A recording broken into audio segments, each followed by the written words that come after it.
Today we're going to talk about cash flow. Now I know a lot of you are probably wondering, is this a store meeting for managers and owners, or is it for the sales staff? The important thing is it's for both of you, because the sales staff, the more they understand this, the more they can help your business. So I wanted to talk about this today because it is such a crucial factor in the success of your jewelry store. And going into stores around the country, that is one of the biggest problems that people have issues with, is cash flow. So I wanted to do a quick store meeting today on some thoughts about how to improve your cash flow and things that I've seen work time and time again. So first of all, let's start with what's wrong with poor cash flow. Well, poor cash flow, it takes your eye off the ball. It takes your eye off of everything creative and puts you in survival mode. And once you're in survival mode, you stop thinking creatively, you stop working on the business and start working in the business. It has many negative effects that reverberate through the entire organization. It causes banking and vendor problems. That causes inventory problems. It makes life stressful for everyone. It causes you to sell differently, perhaps a little higher pressure. Okay, so let's fix cash flow problems, or let's talk about it so that we don't ever have cash flow problems. Okay, so some good ideas for improved cash flow. Number one that I see is market your business consistently. One of the biggest problems is sending a message out there for a couple weeks and then trying a different medium and bouncing around and sending different messages out. Consistency is the key to good marketing, or is one of the keys, okay? The next thing about it is you want to talk to your people regularly. First of all, you want to own a group of people. Listen, I don't care if you're talking to people on the radio, the television, the internet, newspaper, whichever medium you're using, great. Let's talk to those people consistently. And let's talk to them in a way that's relevant to them rather than ad speak. And ad speak is everything that involves, you talking about everything that sounds like a good ad for everything else. For all of your jewelry needs and quality service value and those types of words. So you want to stay away from that. Next thing is you want to focus on an audience. Own somebody that you can afford. If you have no money, one idea that you can do, of course, is you can create YouTube videos. You can talk to people online and send that out on Facebook and create an audience there and grow your Facebook numbers, of course. And so that is becoming the number one way to reach people, in my estimation, but reach them in a way that talks about you in a beautiful way, in a personal way as well. So never stop doing it. Never stop doing it. The key to good success and the key to a great March and the key to a great August is you still keep talking to people in March and August and June and July, when we typically have down months. Okay? Never stop. The next thing is concentrate on SEO and your website. Have a good website. Have a lot of content out there. Do Facebook posts, do YouTube posts, do blog posts, create a blog. You can contact me if you have questions on any of this. I can help you with this. But concentrate on SEO. And if you have a poor website out there that's not shoppable, where someone can't sit in their pajamas at 2 o'clock in the morning and go through all of your engagement ring styles, you're missing the boat, because they can do that at Jared's, they can do that at Kay's, and they can do that at the major stores. So you need to be in that realm, because that's going to be what's going to keep those new customers flowing into your business.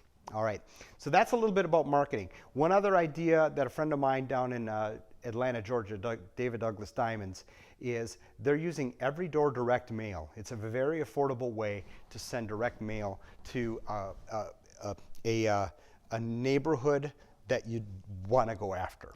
And so more on that in future blog posts, of course, as we learn more about the success that Doug is having down there. Next thing for cash flow is I find people that are buying diamonds and gold and silver are solving a lot of cash flow problems. As a matter of fact, we know from a few years back that the jewelers that did that, that's what saved them. So buying and selling diamonds, I know the gold prices have gone down quite a bit, but people are still selling that jewelry on a regular basis. And that's great for cash flow and allows you to buy diamonds and get a great margin for them on the other end. Okay, the next thing is always be clienteling. I would much rather have somebody clienteling, and what this means is writing somebody, calling somebody, sending an email to somebody, talking, constantly having a talk with your customers and potential customers about what they want. Okay, I would much rather see them doing that than wiping a showcase. Although I'm a clean freak and I love a nice, clean showcase. Clienteling on a regular basis, weekly, daily, is so important. And this is what we like to do with our downtime. I like to get and find out who needs what, whose birthdays, do the reports in the edge, find out whose birthdays are coming up, anniversaries, and call those people or email those people, contact. Always keep that going. So that's very key. The next thing is get rid of your old jewelry. Now I know David Geller and a lot of people have great thoughts on this. But that old jewelry sitting in your cases is costing you tons of money. The way I feel about it is if it's more than a year old, it's gotta go, period. And so there's ways that you can do that. And that's a whole nother meeting in itself. But right off the bat, just a couple of course, you can have a sale, right? You can sell those things. You can spiff those items in the cases. You can trade them back to your vendors. You can show it more. Act like it's the newest thing that you just got in the case and show it and sell it for full price. Get reignited and re-excited about that jewelry in the case, okay? The next thing is refurbish it, renew it, clean it. Pop a sapphire in there instead of a Savorite. Just something to refreshen it and new it up. That's the new phrase I just came up with. New it up, baby. So next thing is, and then of course, work your point of sale program to get rid of that old jewelry. Make sure you're tagging and flagging the things that need to go and understanding, and you have to make this a constant effort. Somebody needs to constantly be in charge of this. Monthly, print out a report of the things that have now aged a year and be active and just go after getting rid of that stuff. Once you get the whole team involved in it, great things are going to happen as soon as everybody's behind it. Okay?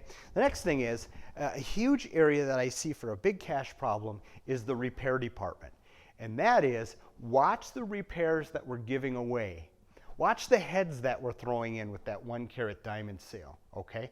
Remember, that stuff costs your company money and a lot of money. And you're paying a great jeweler to set that stuff. And you're paying for that expertise. So salespeople, be sure to not be giving that stuff away. Maybe you might want to set a policy. Listen, you just bought the ring, great. Up to the first 3 or 4 sizes is okay, but once we got to go up this much, I got to charge you for sizing. Or don't be afraid to charge for sizing at all. I mean, when you buy a car, you got to pay for the car mats, right? Or the rust proofing and all that type of stuff. So keep that in mind and don't give away the farm when it comes to those repairs. Especially those, because that's a guilt feeling when you sell, oh, I'll throw that in. Watch that, because you know what? Here's the other thing. That is not necessarily an added benefit to the customer. You may have just given them $300, $400 worth of repairs. The customer, that probably doesn't mean as much to the customer as you being a great salesperson and you being a great jewelry store. Okay? So watch what you're giving away. Be sure you're charging the right price for your repairs in general. I always like to look at the Geller book. David Geller is fantastic at making sure we're getting the right profit out of our repairs. And you know what? If you haven't refreshed your repair price list in a while, it's time to start looking at that again, because the price of gold, of course, affects all this. But also, you got to pay your jeweler. They cost something, and all that shop supplies and your orders every week from your suppliers, that costs money. So be sure you're charging the right amount for your repairs, and don't be afraid of it. You shouldn't be afraid of it. You are in a fantastic business, and this is excellence and expertise that people are paying for, so you should charge for it. All right? And then, of course, promote custom and repairs. Promote it. Talk about it. Do a YouTube video. Do Facebook posts. Hey, we just turned this thing that got run over by a truck. Look what we did with it. You know, talk about it and have fun with it. Let people know that you can resurrect the dead, and you can, you can do great stuff with repair situations or custom situations. Again, it's just talking about it. It's just sharing. All right. So, and then of course, finally, and not finally, there's going to be more on this next week, but make sure your jewelry is priced right. Make sure you're getting good, healthy margins for that jewelry. And of course, that all comes with the marketing and look of how does it look in the showcase? How clean is it? How fresh are those tags? How honored and distinguished and beautiful do you make this jewelry look in your presentation? So make sure your jewelry is priced right. And for that, you can use manufacturer suggested, but you just got to make sure that your margins, I just find that people that go in and start pulling reports from the Edge or whichever software program you have, start looking at their margins, and there's almost like they feel guilty for charging the right price. You got to get rid of that feeling, and you got to energize the staff and say, listen, this is so worth it. This is a 1 carat diamond. It's millions of years old. You know, where are you going to get a masterpiece like this? You can't. You know, if you buy a car, it's going to go away in a few years because it's going to rust, especially here in Wisconsin. But a diamond doesn't. So you need to charge accordingly. All right? Just a few ideas. And then, of course, romance. Romance that jewelry, and that's what I was just talking about at the end there. You folks that are salespeople, do not feel guilty about what you're selling and do not feel guilty about the price. That is a #1 killer for salespeople. So stop doing that. You have an awesome product. You're a great jewelry store. You need to be proud of that and look people square in the eye and say, you bet. And that is a fantastic value. Okay, so that's that. And of course, make sure your staff is being trained every single week. And that's what we're doing here. This is one of our store meetings. And so every week we're talking and thinking about things to make our store better. That's all I got for you this week, guys. See you next week.